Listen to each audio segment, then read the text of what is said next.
So we'll throw up the picture here of the poll. So the question I asked was, have you ever heard your phone ring or vibrate like you got a message or a call only to pull it out and there was nothing?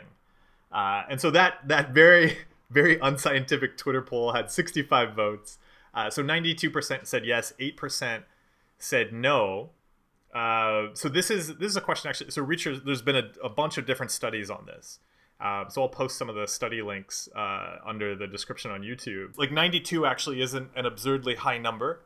There have been studies that have found around 90%. There are also studies that find fewer people say yes to that. Anybody watching this right now, you can just ask yourself, have you ever heard your phone ring or vibrate and then you've picked it up and there was nothing there, but you were completely certain you heard that sound? This is an auditory hallucination. It was real, right? You really believed you heard it or you felt it, right? It's a physical hallucination.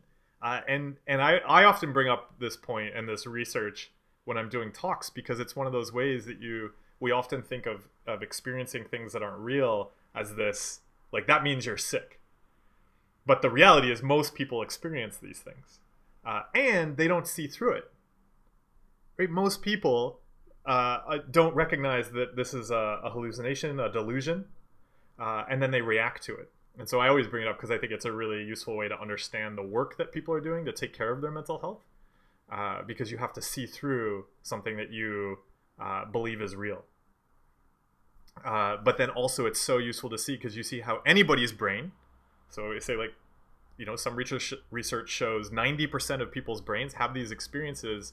You see the impact of practice, right? Because this is totally the result of, checking our phones all the time, linked with either a desire or a fear, right? Like, I want to get these messages, or maybe I'm afraid of getting those messages. And so my brain is, checking, oh no, like, did we hear a message? Oh no, because like that could mean something bad's happening.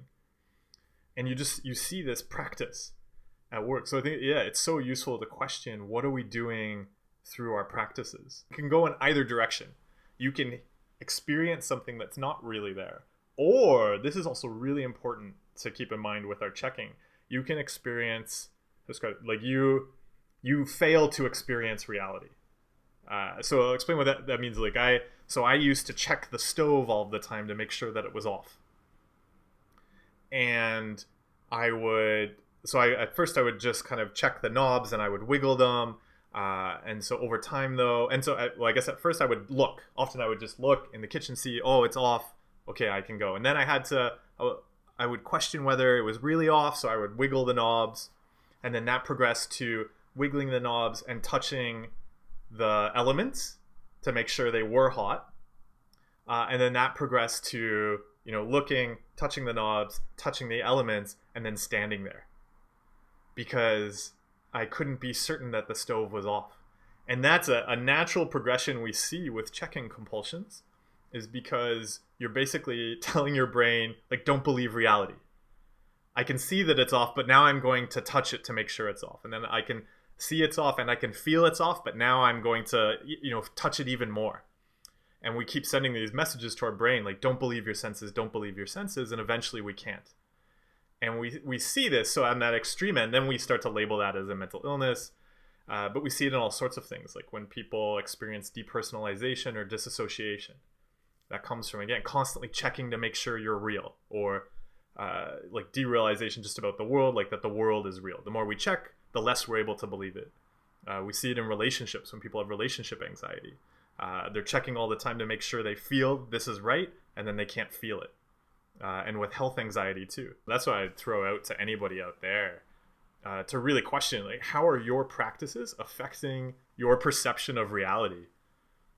Because you can see, even if it's something just as simple as checking your phone, right? That eventually starts to warp your perception of reality, and you start to hear and feel things that aren't actually there. And that's just one instance. Like, if and so anybody who answered yes out there, already that repetitive practice affects your brain because you've experienced that. Really think it's probably affecting your brain in other ways that aren't as noticeable.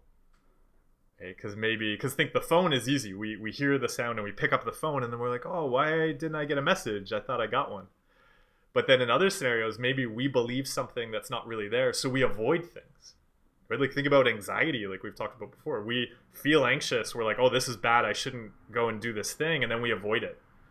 And so we never get the chance to realize we were wrong about the perception of reality we had about that situation.